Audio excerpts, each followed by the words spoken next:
Today's story takes us to Kenya in East Africa. It's about 3 Italian prisoners of war who escape a brutal prison camp, not to go home, but to go climb a mountain, and not just any mountain, the second tallest mountain in Africa. It's a crazy story. Make sure you stay tuned to the end to see what happened to them. Did they get captured? Did they make it to the top of the mountain?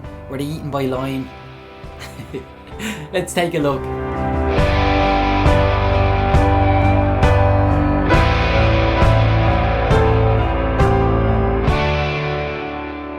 Italian East Africa refers to a merger between several African countries, which were Ethiopia, Libya, Eritrea and Somalia. Italian colonialism lasted between 1890 and 1941. Don't ask me what they were doing in this part. You know what, I will tell you why Italy colonised those countries in Africa. It was to show that they were one of the power players in Europe.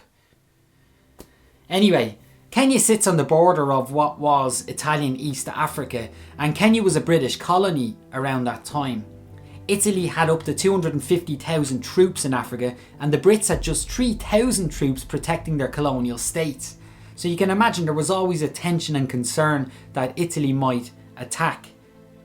Felice Benuzzi was an officer working at the Italian colonial government in Ethiopia. He was captured in 1941 and sent to a prisoner of war camp in Nanyuki, not far from Mount Kenya. From the moment he saw the mountain, Benuzzi was captivated. And that's not only because he loved mountains and was a mountaineer, but because Mount Kenya is an incredible sight. At 5,199 metres, it's the second tallest mountain in Africa, not far behind Kilimanjaro. It's a stratovolcano, which means it's a conical volcano with a steep profile made up of hardened layers of lava. There are also many layers of vegetation bands from base to summit. This includes different types of forest on the lower slopes and the giant lobelias, which are endemic to Mount Kenya. You also have several ethnic groups in the area, including the Maasai tribe, and then there's the wildlife too.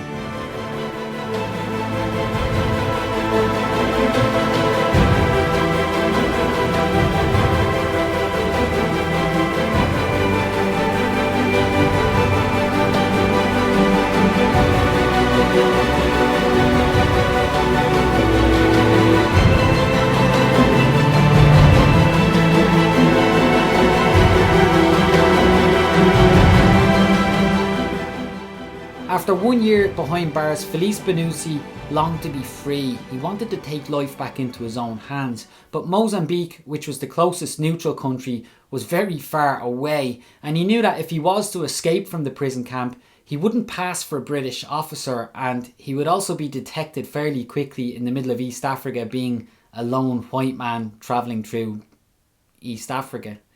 So he did what any normal person would do. Instead, for 8 months, he hatched a plan to escape the prison camp in order to go and climb Mount Kenya. And he also managed to convince 2 other prisoners to join him. There was Giovanni Balletto, a doctor with some mountaineering experience, and then Enzo Barsotti, a businessman with no experience. He picked these 2 particular men because he felt it was necessary to be a little bit mad to go and climb a mountain or to go ahead with a plan like this. And these 2 particular men were fairly mad. So on the 24th of January 1943, the 3 Italians managed to escape their prison camp with hardly any food or equipment and little to no information about the mountain itself. They managed to escape by hiding their supplies in a vegetable patch at the camp. They stole the key to the gate from an officer's desk, and at the end of their working day, they hid in a small tool shed that nobody thought to check at the end of the day. After dark, they then opened the gate to the garden and crawled their way across the field until they were out of sight. They kept walking away from the prison camp. They crossed the main road at Nanyuki, and all this while they were taking turns to walk in circles or walk in different directions, just so that if anyone did happen to find their footprints, that it would conceal the direction they were travelling. Over the next 18 days, they trekked through tropical rainforests, bamboo groves and grassland, and even encountered a big bull elephant at one stage. They then walked across snowfields and glaciers and eventually established a base camp around about 14,000 feet on Mount Kenya. At this point, Benuzzi and Balletto tried to scale the highest peak on the mountain, but they were beaten back by a storm.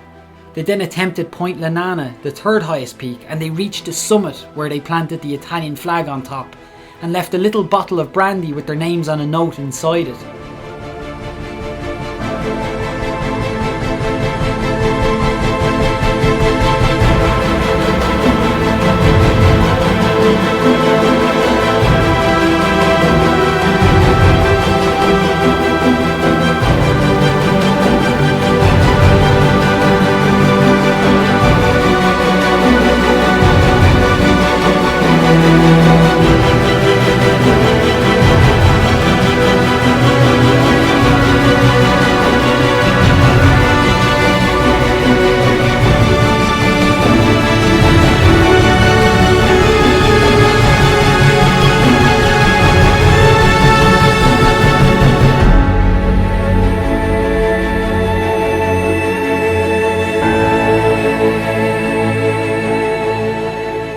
After a successful outing, they began to descend the mountain and head back across the lower slopes, forests and grasslands below Mount Kenya.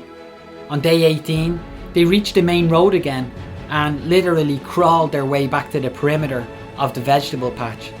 Then after dark, they slipped back inside the gate and safely returned to the mundane life of a prisoner.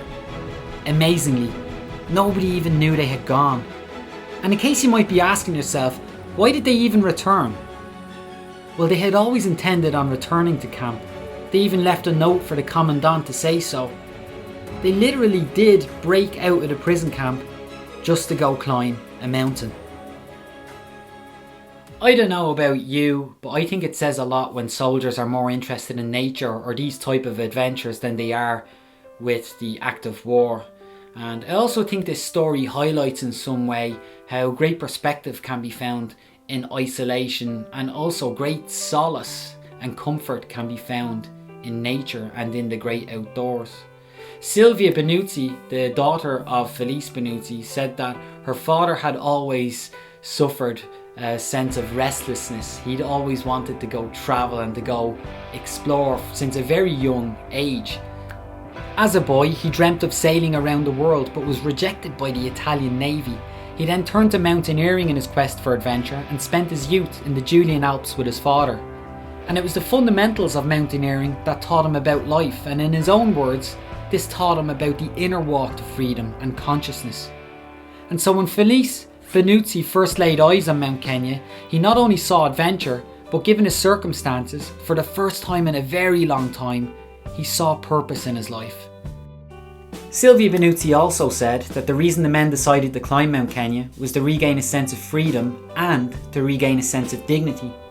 After writing a book about his adventure called No Picnic on Mount Kenya, Felice Benuzzi said that through his adventure and through his time in prison, he fully realised that living itself is an adventure. And I think this is the real message or the real moral of this story, is that a life in prison, a life behind bars, or a life in a cage for that matter, is not really a life at all. We all know this. And the very same can be said not just for me and you, but for all types of animals.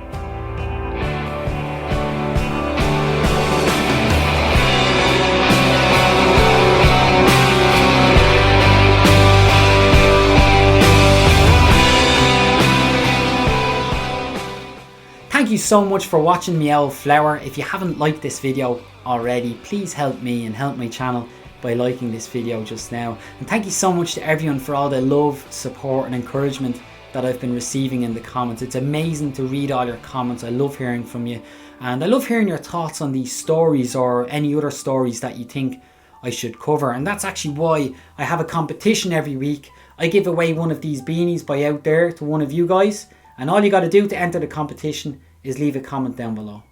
Alright, so that's it. Thanks again for watching. I'll see you next time.